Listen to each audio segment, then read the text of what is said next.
Hello from Vegas. Just a real quick one today. Earlier this week, the Israelis went back into Gaza.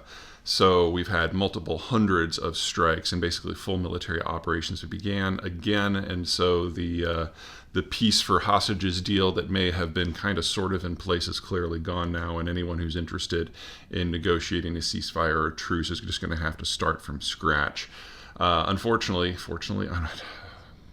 words are kind of insufficient. Most of the population had tried to return to their homes when they discovered that 2/3 of the housing stock has been destroyed. And keep in mind that it takes about 1,000 trucks a day coming in with food aid in order to keep the population alive, and that at a time when the greenhouses were working, which they no longer are. So we're once again right back into the humanitarian catastrophe, and if you are Israel, we are once again right back into the situation where Hamas is strong. Keep in mind that you've got over 2 million people living in an open-air prison camp with absolutely no prospects. You can't get out of the Gaza Strip unless the Israelis specifically allow you, almost on a case-by-case basis. And because of that, you're basically just in this cauldron. It's a horrible way to live.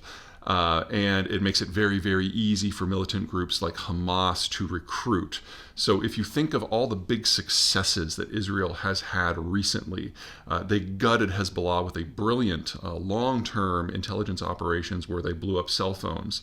They've gutted the Lebanese government. The Syrian government has fallen, and with airstrikes, they've basically removed all the heavy equipment that Syria has built up over the last 60 years, and Iran is on the back foot throughout the entire region. But Hamas is different because it's basically in an urban zone, and doing door-to-door clearing of an urban zone, especially when you can tunnel under it, is just an order of magnitude more difficult.